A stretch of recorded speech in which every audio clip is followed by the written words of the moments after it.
Nunca imaginé que revisar un celular ajeno iba a costarme 20 años de lo que yo creía era mi vida.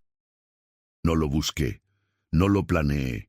Simplemente estaba ahí, sobre la mesa del comedor, vibrando con una notificación que no era para mí. Y en el segundo en que lo tomé, sin malas intenciones, solo por reflejo, vi algo que no pude dejar de ver. Esta es una historia ficticia, basada en situaciones que muchas personas experimentan en México y en toda Latinoamérica. Los nombres y detalles han sido modificados para proteger la privacidad. Llevábamos 22 años juntos. 22. Casi la mitad de mi vida. Nos habíamos conocido en Guadalajara, en una boda de un primo mío, cuando ella llegó con ese vestido azul marino y una risa que llenaba cualquier cuarto. Yo tenía 30 años. Era contador en una empresa mediana, no rico, pero tampoco escaso, con ganas de hacer las cosas bien y construir algo sólido. Ella trabajaba en recursos humanos de una empresa textil, era independiente, seria, de esas mujeres que no te piden nada pero lo organizan todo. Me pareció perfecta. Nos casamos 18 meses después, en una ceremonia sencilla en la Basílica de Zapopan, con nuestras familias, algunos amigos y la ilusión intacta de los que todavía creen que el amor es suficiente.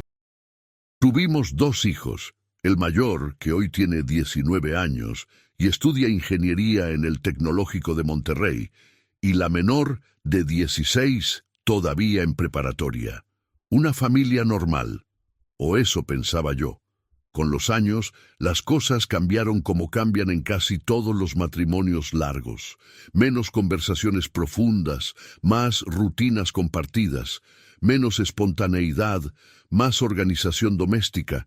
Yo lo acepté como parte natural de la vida adulta. Trabajo, hijos, casa, compromisos. No era el romance de los primeros años, pero era estable y yo valoraba la estabilidad sobre todas las cosas. Ella empezó a pasar más tiempo en el teléfono hace unos 2 años, más o menos.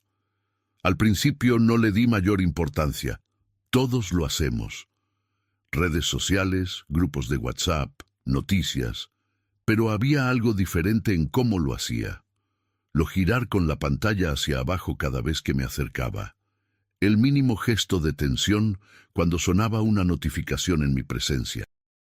La forma en que se lo llevaba al baño, cosa que antes nunca hacía. Yo lo noté, claro que lo noté, pero me dije lo que se dicen los que no quieren ver. Estás exagerando, eres desconfiado. No tienes pruebas de nada. Y seguí adelante. Hasta aquella tarde de martes. Había llegado un poco antes de lo normal a casa. Un cliente canceló una reunión de última hora y el tráfico en la calzada Independencia estaba, por algún milagro, más o menos libre. Entré al departamento en silencio. Ella estaba bañándose, podía escuchar el agua correr desde el pasillo.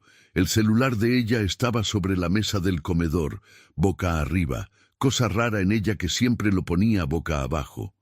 Una notificación se encendió en la pantalla. No intenté leerla. Solo vi el nombre en la parte superior de la barra y algo en mi estómago se tensó de una manera que no supe explicarme en ese momento. Era un nombre de hombre, alguien a quien yo no conocía. Me quedé parado un instante. El agua del baño seguía corriendo. Los segundos pasaron lentos. Tomé el teléfono. Ella no tenía contraseña. Nunca la había tenido, o al menos eso yo creía, porque yo tampoco la tenía en el mío. Era, según ella, una señal de confianza. Irónico, ahora que lo pienso. Abrí el chat. Las primeras palabras que leí hicieron que me tuviera que sentar. No eran mensajes de texto normales, no eran saludos, no eran conversaciones de trabajo, eran fotografías. Ella, lencería. Poses que yo no recordaba que existieran en nuestro matrimonio desde hacía años, y junto a las fotos, mensajes que no voy a repetir en detalle porque no hacen falta. Bastaba con el tono, Bastaba con la frecuencia, bastaba con la fecha del primer mensaje. Hacía 16 meses, 16 meses. Dejé el teléfono exactamente donde estaba. Me levanté. Fui a la cocina. Puse agua a calentar para un café que nunca me tomé.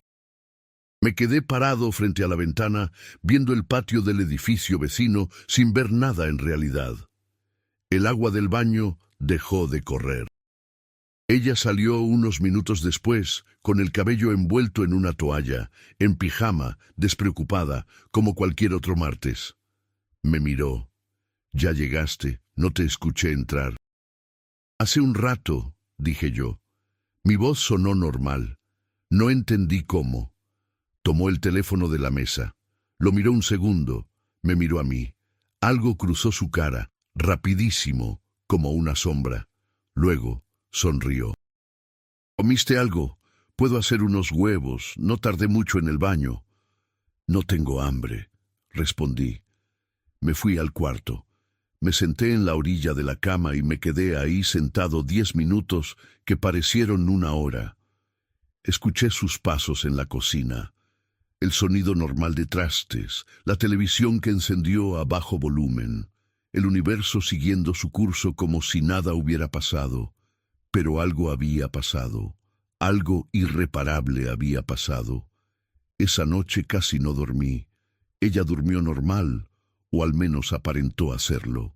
Yo me quedé mirando el techo en la oscuridad, contando los meses, reconstruyendo momentos, repasando fechas.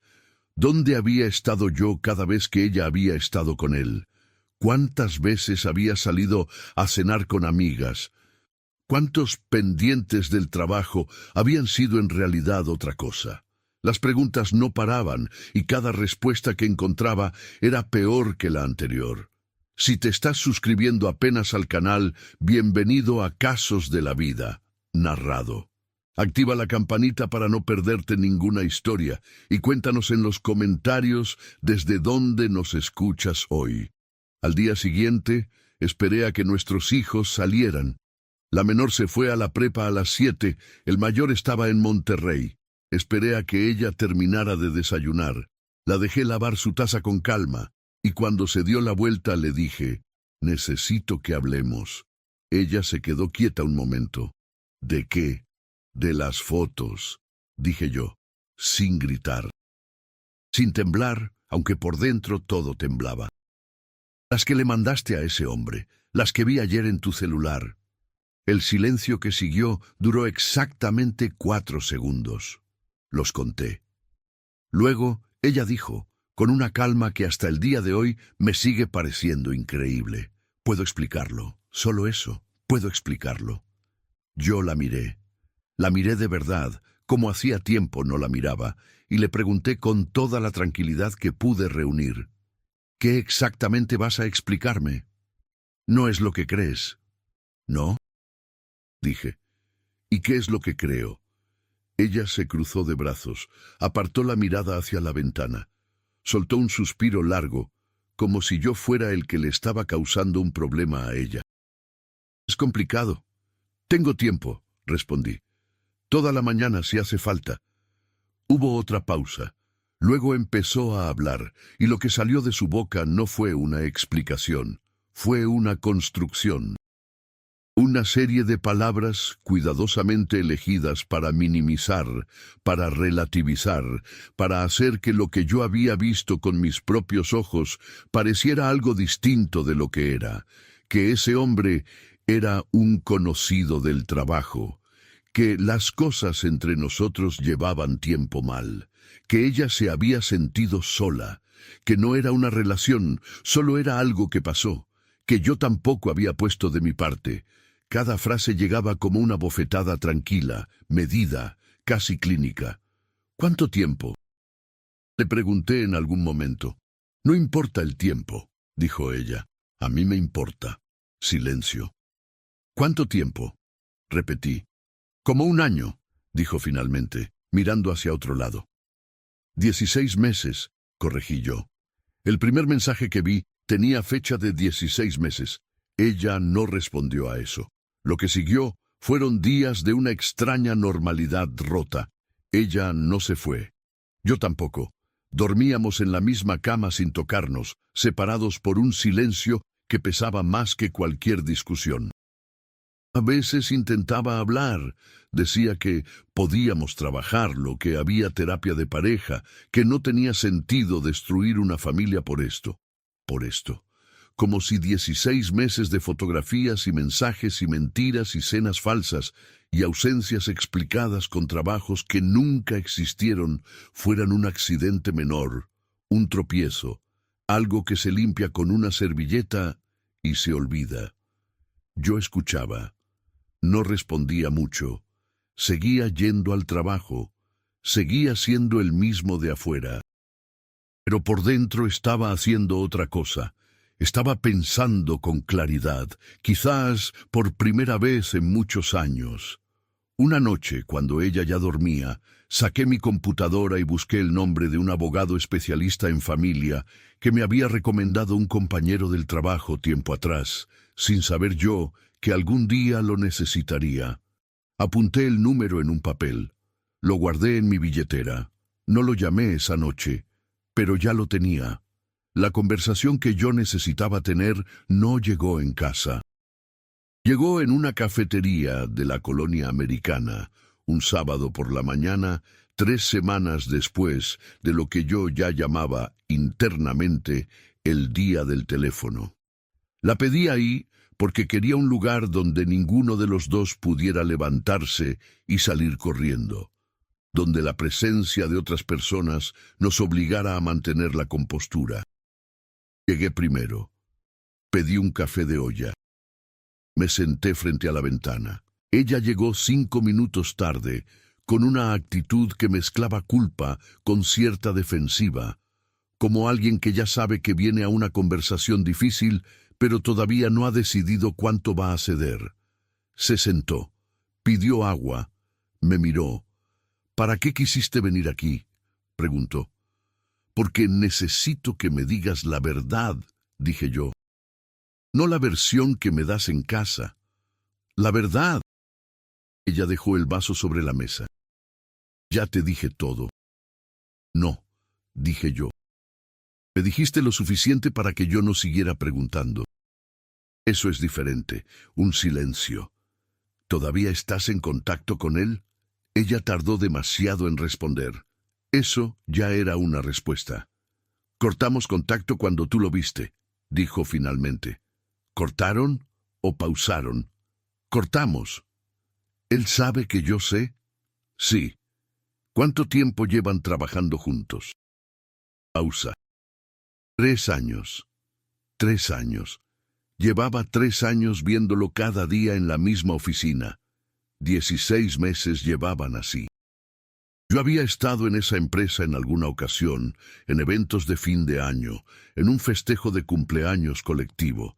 Quizás lo había saludado sin saber quién era. Quizás había estrecho su mano. Pedí más café, aunque ya no lo quería. ¿Lo quieres?, pregunté. Ella me miró directamente por primera vez en toda la conversación.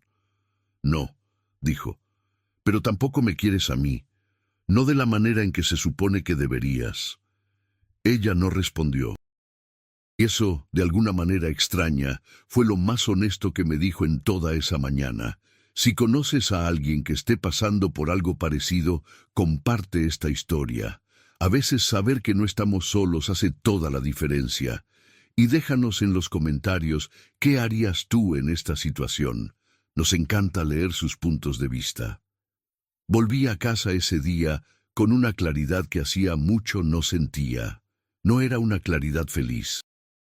Era una claridad fría, de esas que llegan cuando ya no hay más excusas que hacerse a uno mismo. Llamé al abogado el lunes.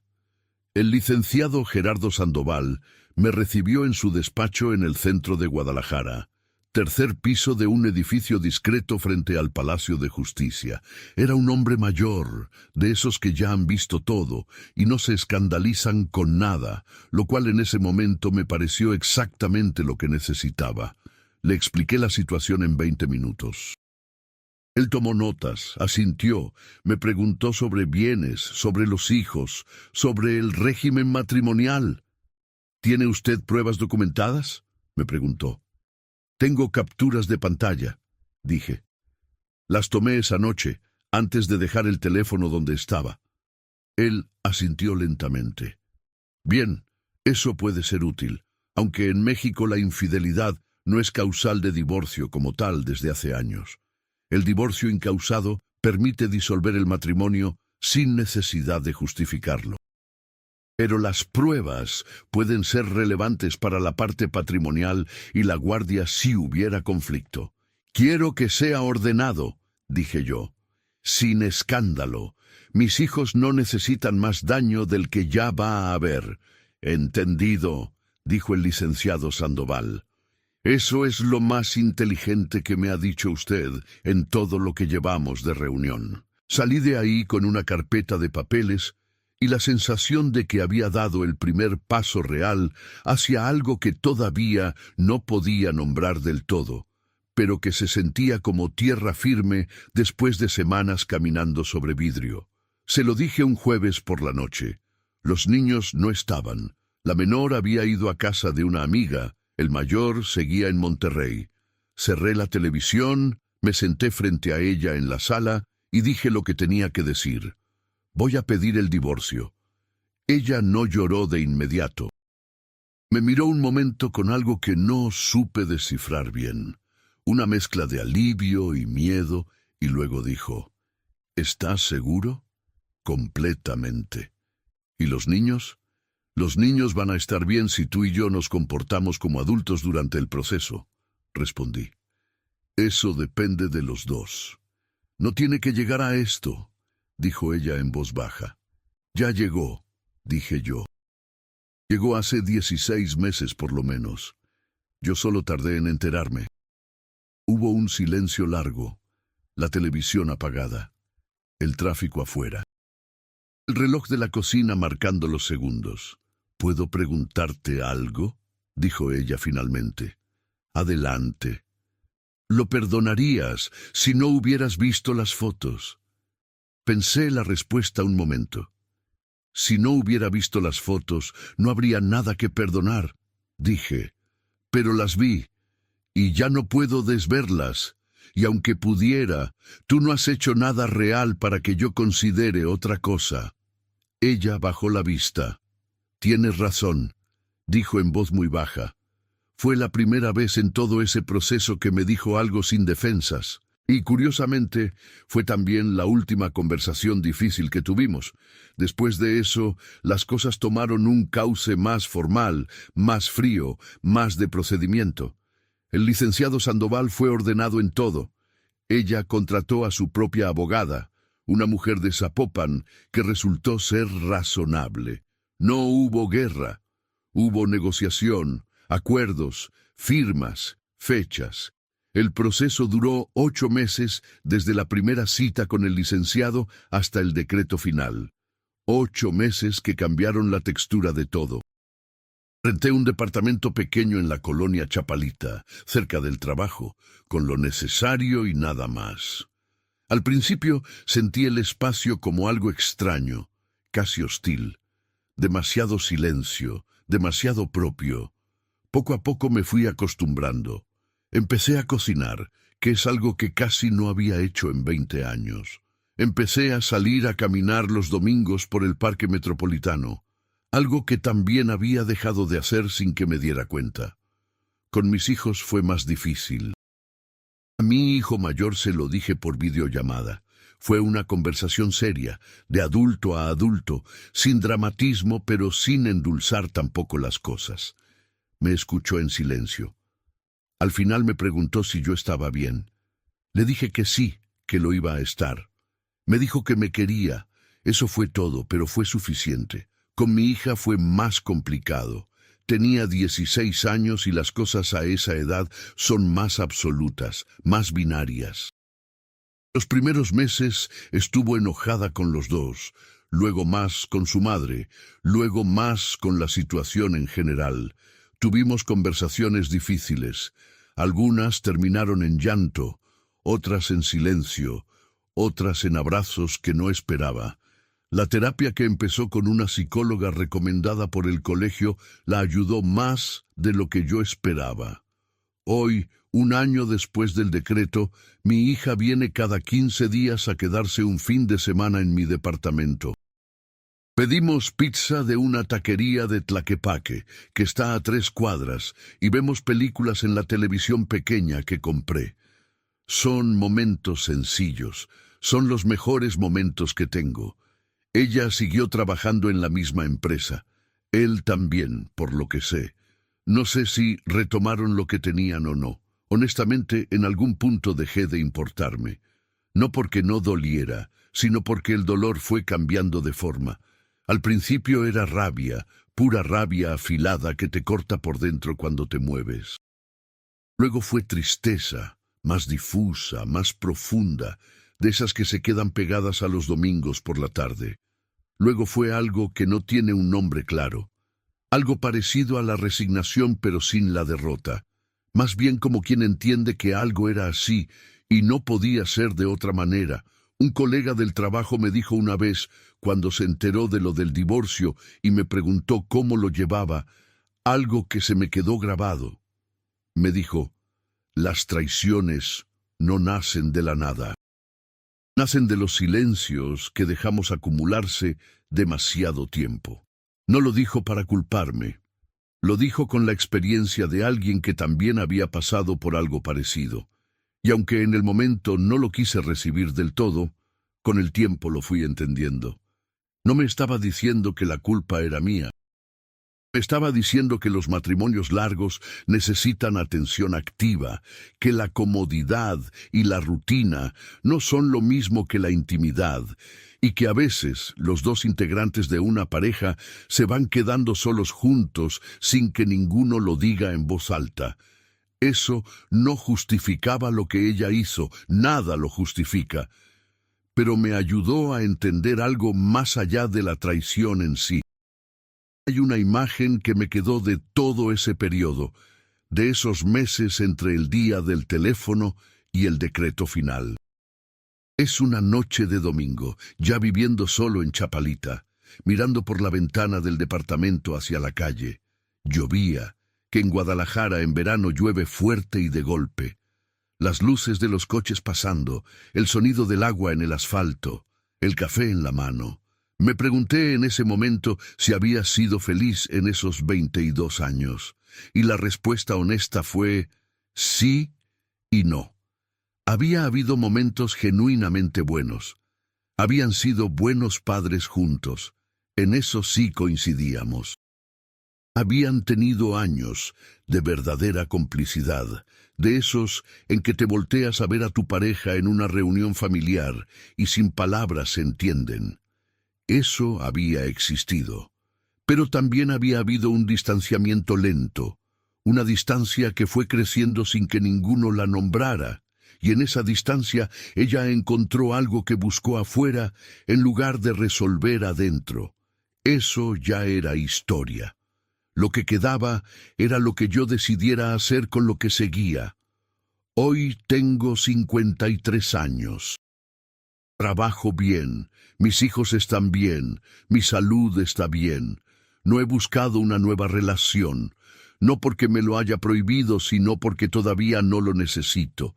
Estoy aprendiendo a estar conmigo mismo, que es algo que la mayoría de los hombres de mi generación nunca aprendemos del todo, porque pasamos directamente de la casa de nuestros padres a la casa con nuestra pareja. Hay algo que quiero decirle a quien esté escuchando esto y esté en una situación parecida, sea hombre o mujer. El dolor que sientes cuando descubres una traición no es señal de debilidad, es señal de que amaste de verdad.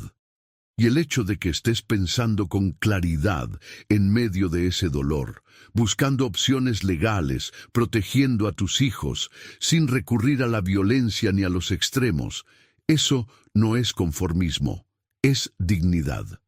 La persona que te traicionó tomó una decisión. Tú no puedes controlar eso. Lo que sí puedes controlar es lo que haces después. y lo que haces después es lo que define quién eres. Yo elegí no destruirme. Elegí no destruir a mis hijos. Elegí no guardar más silencio del necesario, pero tampoco convertir mi dolor en espectáculo. Y hoy, un año después, duermo tranquilo. No feliz de la manera en que uno imagina la felicidad, sino en paz. Y la paz, créeme, se siente mejor de lo que parece desde afuera. La vida sigue, y mientras siga, hay tiempo para todo lo demás. Esta narrativa está inspirada en situaciones que muchas personas viven en México y en toda Latinoamérica. Los nombres, lugares y detalles han sido modificados. Si estás pasando por algo similar, busca apoyo legal, emocional y, si lo necesitas, psicológico. No estás solo.